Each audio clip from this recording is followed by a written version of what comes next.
It is time to continue our season previews today. We have the Buffalo Sabres this time around.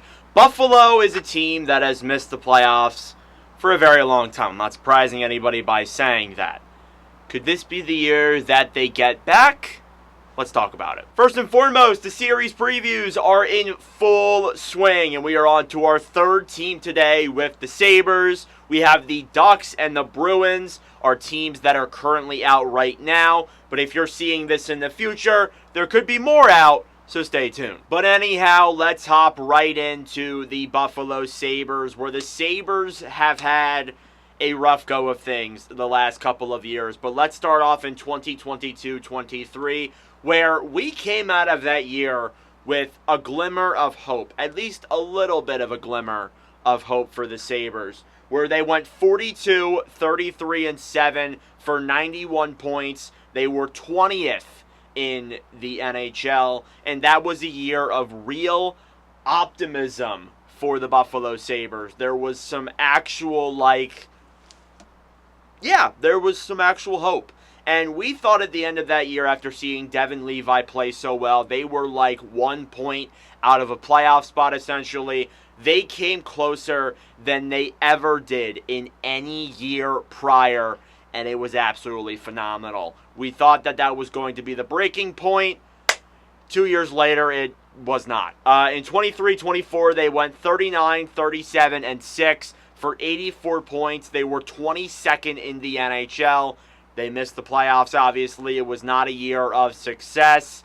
And yeah, it was just a year that Buffalo, I didn't think they were bad, but they just weren't good. They weren't able to get that start that they really needed to get into the Stanley Cup playoffs. They came still decently close. They were a little bit further back than last year, but there was still some sort of optimism with the Sabres. And then we get to this year, and we covered it the whole way through. 36, 39, and 7 for 79 points. They were 26th in the NHL this year. A massive drop-off, not only in terms of the points, which in terms of the points, it really isn't even that bad. It's not even that big of a difference. But even still, just not a good season whatsoever. An 11-game losing streak. The team coming in and saying, we believe in this team, they can do it. And then they proceeded to lose 5 more games after that. So yeah, the optimism was really not there this year, and I'm not so sure it's going to continue. And after all that, the management is still the same for Buffalo. Kevin Adams is leading as the general manager. He's been the GM since 2021. Nothing's really changed there in terms of that. They are looking like the same team heading into next year in terms of Adams. Yeah, definitely some questionable moves for sure. We'll get into them. Lindy Ruff is still your head coach. He was hired last year. He is going to head into his second season.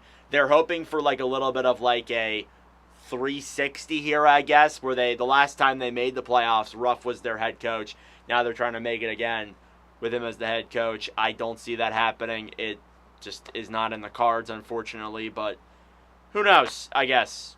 We'll never know. So moving on then into your key arrivals and your key departures. Let's start off with the key arrivals. Just going down the list. Josh Doan, Justin Danforth, Michael Kesselring, Connor Timmins, and Alex Lyon are your notable additions. Going through them here, Josh Doan will be a solid third, maybe fourth line player for this team. He'll be some decent depth for sure. Justin Danforth, kind of the same thing.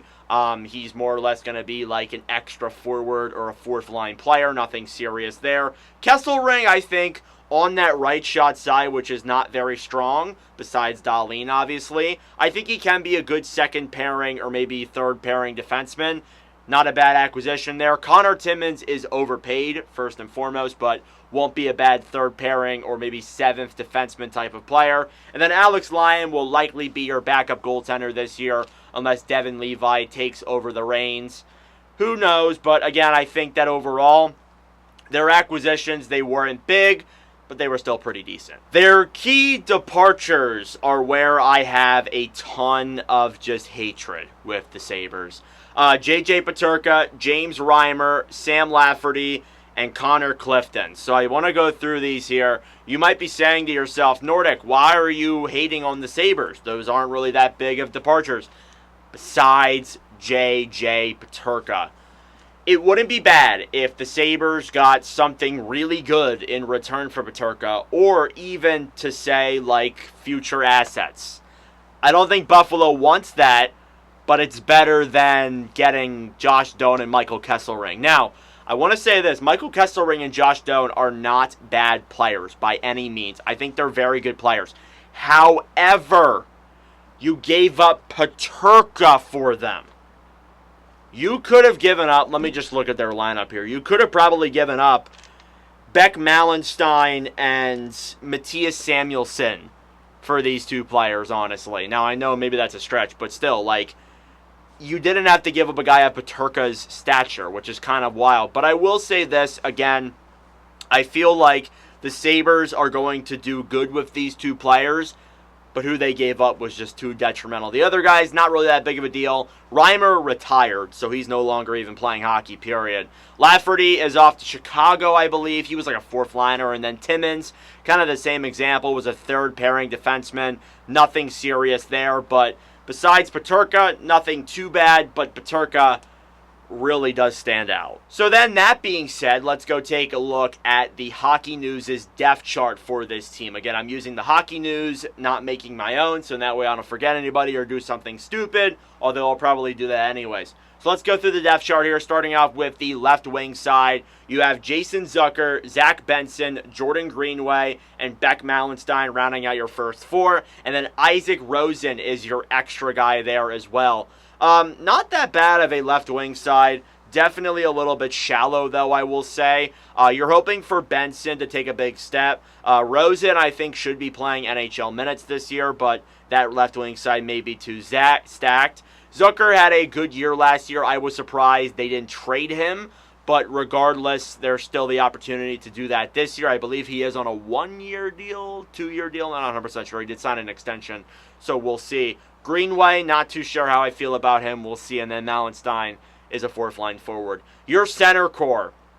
And I got to be blunt. With Tage Thompson moving to the wing, unless if we see a massive step from a guy like Yuri Kulich, this is a pretty weak center core. Josh Norris, Ryan McLeod, Yuri Kulich, Peyton Krebs rounds out your first four. And then Tyler Kozak is your fifth center there as well. On that fifth line, you could say. Yeah, I don't like this center core. I don't like this center core at all. Josh Norris is your number one center by this ranking, and he is a injury-prone player. And that's coming from somebody who really likes Josh Norris. I am a fan of Josh Norris. I want to see him play and play well. But I gotta be transparent with you. He is injury-prone. He hasn't put up consistent numbers the last couple of years. I'm worried if he's your 1C. I'm just being completely honest with you. McLeod isn't bad, but he's not a second-line center. I think Kulich should be there over him. We'll see what kind of step Kulich can take this year. He's been somebody who has been in Buffalo's system for a while now. I have some optimism to see how that's going to work out, but I guess we shall see. Krebs is like a make-or-break year, but we said that last year, so I don't know. And then Kozak, again, not a bad fifth-line player. He's nothing more than a fifth-line player. I think overall he's put up some solid numbers that you can't really complain about. And then your right wing side is probably where it's the best. You have Tage Thompson, Alex Took, Jack Quinn, Josh Doan rounding out your first four, and then Justin Danforth is your extra forward there as well. Thompson, great first liner. Not going to complain about Thompson. Neither with Tuck. Two very good wingers there for sure. Tuck is one of the more underrated guys in the league. Thompson, I'm surprised he's on the wing. I always thought he was a center, but I guess he's swapping over to the wing. Quinn, not a bad third liner, I guess, but nothing crazy there in my opinion. Doan, as a Mammoth fan, former Coyotes fan, I got to say I can speak very highly on him. He's going to be a solid bottom sixer. And then Danforth, again, as I said in the arrivals, he's going to be more or less a depth forward. Honestly, looking at this lineup, it's not that enticing. I hate to break it to you. I think the left wing and center sides are very weak, comparatively speaking, to other playoff teams around the NHL. So I'm very worried to see how that's going to work out, but my optimism is not too high. The right wing side is good, but apart from that, You're hoping for a lot of young players to really kind of step up. I don't know if that's going to happen. Now, looking at your defensive side of the depth chart, the defense, I would think, is a little bit better than it was last year, and I say that with caution. So let's start off on the lefty side. You have Bowen Byram, Owen Power, Matthias Samuelsson rounding out your first three. Then you have Zach Jones, and then Ryan Johnson is your fourth and fifth extra defender. So going down that left shot side, Byram, we thought he was going to leave. The Sabres signed him to a contract. He is staying in Buffalo for at least another 2 years. Owen Power, I am cautious what I say about Power. I think Power is still solid, but he's going to need to prove himself once again this year. And then Samuelsson, I'm worried about. I like to think he's a good defenseman, but the injuries have really played a massive factor with me. This guy cannot stay healthy to save his career, so I'm not very high on that. Jones and Johnson aren't bad players. Jones kind of got a bad rap in New York, didn't really get a lot of ice time with how their team was last year. And then Johnson has been in the AHL the last couple of years. He was the 31st overall pick in 2019, so I don't think he's played NHL games just yet, or if he has, he hasn't played a ton.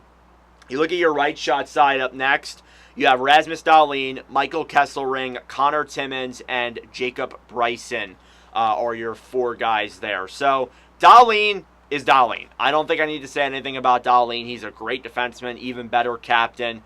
He's not the problem here in Buffalo. Kesselring, I think, again, like, I have my criticism with them, in Paterka, but I still think that overall he's going to be a good, solid add to that blue line. He's going to play some solid defense, and he can log up some minutes there as well. Timmins, I don't know what to expect. I'm not expecting a lot. And then Bryson will be more or less your fourth defenseman on that right shot side. Not very optimistic from that standpoint, but I guess we'll see. But overall, the defense for Buffalo is not very strong whatsoever, and I am not very high on it as a result. I do think that their top four on paper is very good, but can they convert that to the ice? And then you look at your goaltending for this year, and I got to be blunt with you, your goaltending, I want to like it so bad, but I just don't know if I can. Ukko-Pekka Luukkonen, Alex Lyon, and then Devin Levi rounds out your first three. And then you have Scott Ratzlaff as your fourth extra guy. Don't know a lot about him, so I will refrain from talking about him too much. Luukkonen had a rough year last year. You look at his overall numbers, it was not great. I think a lot of that does factor in with the defense because Buffalo played some garbage defense. There's no denying it whatsoever. Alex Lyon wasn't horrible last year in Detroit, but injuries and other things definitely play a factor in his career. Devin Levi, I want to say Devin Levi is an NHLer next year, but with Lyon, I just don't know. He is signed for 2 more years at a little bit of a cheaper contract. I am worried, though, about that. I think that there's definitely some caution I take with Levi heading into this coming year. And then Ratzlaff, again, I don't know a ton about him, so I'm going to refrain from commenting on him that much. But yeah, the goaltending, I think it can be good, but I feel like it's still 2 to 3 years away from being really good. So I really don't know, to be blunt with you. So then that leads us into our biggest questions for the Buffalo Sabres heading into this year. I only have one this time around. I think I have 3 for Calgary, but I only have 1 for Buffalo. It is, will the defensive metrics improve? They were 30th in goals against average this past year, and I know you're going to say, oh, that's the goaltending. It's not all the goaltending. The defense plays a massive factor in it, and their defensive numbers were not pretty outside of Rasmus Dahlin. So I feel like for the Sabres to take the step that the Sabres want to take, they are going to need to improve defensively. And I think Kesselring will help with that. I think that's going to play a major factor. Outside of that, though, I'm not too confident. Obviously, Dahlin is Dahlin. But besides that, I'm not 100% sure. We got to see how Power and Byram perform this year, because if they don't work out, I'm not liking their chances here.